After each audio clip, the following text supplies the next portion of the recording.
conseguia que todos, pequenos e grandes, ricos e pobres, livres e escravos, recebessem na mão direita ou na fronte a marca da besta.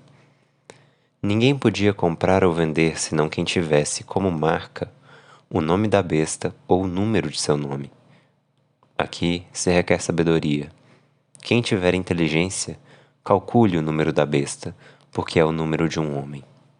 Seu número é 666. Olá, caros ouvintes, Mr. Lore no ar, e hoje vamos desvendar o real significado do número da besta. Como já viram no versículo que li, este número se refere a uma pessoa, e não estou me referindo a nenhum ocultista inglês do século XIX, muito menos de um bilionário sul-africano dos tempos atuais, pois a maioria dos historiadores já tem meio que um consenso a respeito de quem era essa pessoa. E uma dica que ajudou bastante a decifrar esse enigma é que, dependendo do texto que você lê, os números são diferentes. O número 666 aparece nos textos de Irineu de Lyon do século II, no papiro P47 e em textos de Hipólito de Roma no século III, além de estarem presentes no Codex Alexandrinus e no Codex Sinaíticus do século IV, que são dois códices importantíssimos quando o assunto é o estudo dos manuscritos da Bíblia. Porém, no Codex Ephaemi Rescriptus do século V e no papiro 115 do século III, o número que aparece não é o 666, e sim o 616. E aqui vale ressaltar que cada autor escrevia a versão que achava mais correta. O próprio Irineu de Lyon, que usava a variante 666, criticava o uso do 616, o que já evidencia que ambas variantes eram conhecidas. Voltando ao papiro 115, aqui podemos ver claramente as letras Ki, Iota e Estigma, que correspondem respectivamente aos números 600, 10 e 6, que somado dá 616. Da mesma forma, no papiro P47, a letra que estava no lugar do iota era o Xai, que correspondia aos 60, somando 666. Pera, como assim uma letra correspondia a um número? É isso mesmo, ouvintes, em várias línguas antigas eles não tinham numerais, ou seja, os símbolos que utilizamos para representar os números, como o 1, o 2 e o 3, eles utilizavam letras que correspondiam a um número, ou mesmo escreviam um número por extenso, o que não é muito estranho, já que até hoje usamos letras para escrever os números romanos. No Ephaemi Rescriptus podemos ver o 616 escrito por extenso em grego, e nos códex alexandrinos e saíticos, o 666 está também escrito por extenso, o que já descarta a possibilidade de ambas variantes existirem por algum erro de escrita. Mas voltando às letras que correspondiam a números, existiam métodos de interpretação de textos considerando os valores numéricos das letras. Esse sistema era chamado de gematria pelos judeus e isopsefia pelos gregos. Bom, então sem mais delongas, acho que já podemos investigar os possíveis candidatos a serem o número 666. Obviamente, o autor do livro de Apocalipse, se estava se referindo a uma pessoa, essa pessoa teria que ou já ter existido ou ainda estar viva para as pessoas somarem as letras e descobrirem quem era, o que já exclui aquelas pessoas que fiz referência no começo do vídeo, que nasceram muito depois que o Apocalipse foi escrito, entre 80 e 100 depois de Cristo. Então vamos analisar outras partes do livro para tentar ter pelo menos uma pista de quem seria. No capítulo 13, versículo 1 de Apocalipse, o autor fala sobre uma besta, que é descrita como tendo 10 chifres e 7 cabeças, carregando diademas sobre cada um dos chifres, e nomes blasfemos em cada cabeça. A respeito desses nomes eu ainda vou falar sobre, mas os diademas são adornos usados na cabeça, que dão a entender que a besta representava alguém importante ou influente. O que é ressaltado no versículo 2, o dragão lhe deu poder e trono e uma grande autoridade. No versículo 3 é dito, vi a primeira cabeça ferida de morte, mas a chaga mortal foi curada. Ok, estamos procurando alguém que tenha sido muito importante e que em algum momento escapou da morte. Nos versículos 6 e 7 é descrito que ela proferia blasfêmias sobre o Deus da Bíblia, e que foi-lhe dado fazer guerra aos santos e vencê-los. Como já era de se esperar, estamos falando de alguém que definitivamente não gostava dos cristãos naquela época. Outra passagem que pode ser uma dica é no versículo 13, onde é dito que a besta fazia cair fogo dos céus, e no versículo 15 é sugerido que ela exige culto. E eu acho que já temos dicas o suficiente. No capítulo 17 já é deixado de forma mais explícita o que a besta representa. Lá é dito que a grande prostituta, referência à Babilônia que invadiu o reino de Judá, estava sentada sobre as 7 cabeças da besta, que são 7 montes. No livro de Daniel já é explorado a figura das bestas como sendo representações de reinos, então não é de se surpreender que o autor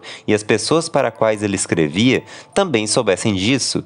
Então estamos falando de um reino fundado sobre 7 montes, um império que corresponde ao contexto do autor e que foi fundado sobre 7 montes é o Império Romano. E o que o autor do Apocalipse quis dizer quando falou da mulher sentada sobre as cabeças da besta, ou seja, da Babilônia sentada sobre Roma, era que Roma era a nova Babilônia que oprimia os primeiros judeus e os cristãos, o que condiz também com as referências políticas do capítulo 13 de Apocalipse. Com isso, não fica difícil imaginar que alguém que seja importante nesse contexto seja um imperador romano, que tinha autoridade, usavam diademas e alguns até exigiam cultos, e eram considerados divinos, filhos de Deus.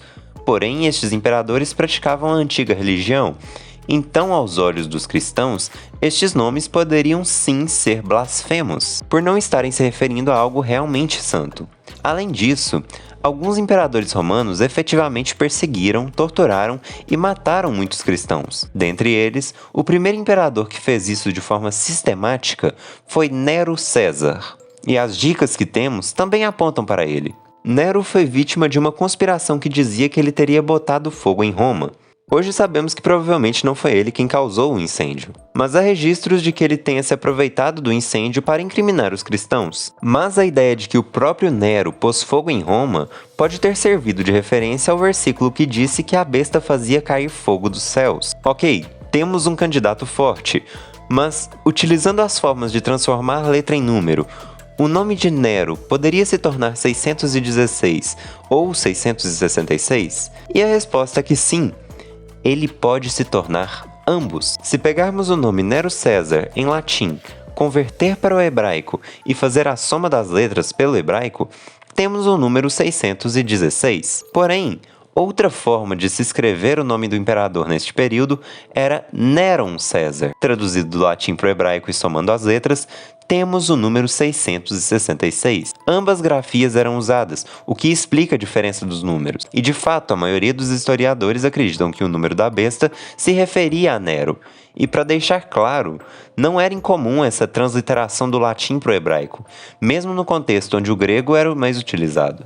Existiram ocasiões idênticas, onde os judeus transliteravam o latim para o hebraico, mesmo em lugares onde a língua dominante era o grego, o que permitia sim que alguém que tentasse descobrir o nome da besta chegasse a essa conclusão. Mas Luar, e aquela história da besta ter escapado da morte? Bem, à primeira vista essa parte realmente é meio confusa, porque o livro de Apocalipse foi escrito quando Nero já estava morto. Mas o Apocalipse é um livro que supostamente fala sobre eventos do futuro, tanto que, etimologicamente falando, o Apocalipse vem do grego e significa revelação, por isso que o nome do livro em inglês é chamado de Revelation.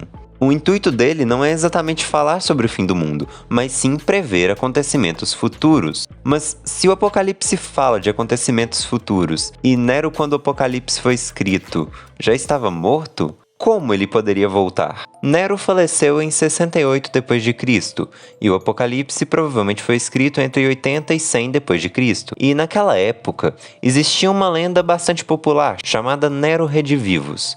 Essa lenda dizia que Nero não teria morrido, mas sim teria sido ferido de morte em 68, mas que teria sobrevivido e se refugiado na região da Ásia Menor, onde se preparava para retomar o poder. Muitos autores antigos falaram sobre essa lenda sem muita credibilidade, mas relataram que ela era bastante difundida. Uma variação mais tardia, quando o pessoal já tinha mais ou menos aceitado que Nero tinha realmente batido as botas, dizia que Nero tinha morrido, mas que ele voltaria na forma de algum outro imperador que traria de volta sua forma tirana de governo, ou mesmo o próprio Nero iria reencarnar. Essas lendas explicam como Nero poderia ter sido associado à besta, sendo que ele já estaria morto. Voltando para o livro de Apocalipse, no capítulo 17, é dito que as cabeças da besta representavam reis.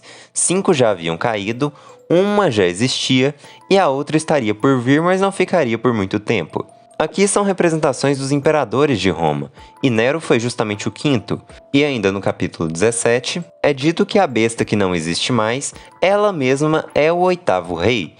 Ou seja, um dos próximos a governar seria um dos que já se foram. E levando em consideração o folclore de que Nero iria retornar, provavelmente o autor estaria falando dele.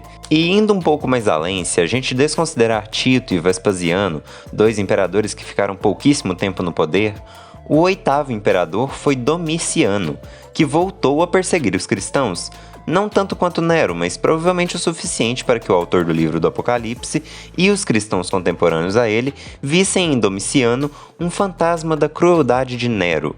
E provavelmente foi nele, em Domiciano, que o autor estava pensando quando escreveu sobre aquele oitavo rei. Dessa forma, é possível afirmar com certo grau de certeza que o número da besta, seja ele qual for, se referia a Nero, o antigo imperador de Roma. E bem, este foi o vídeo de hoje, muito obrigado a todos os caros ouvintes que assistiram até aqui. As fontes, como sempre, vão estar na descrição. Bebam bastante água e até o próximo vídeo. Bye!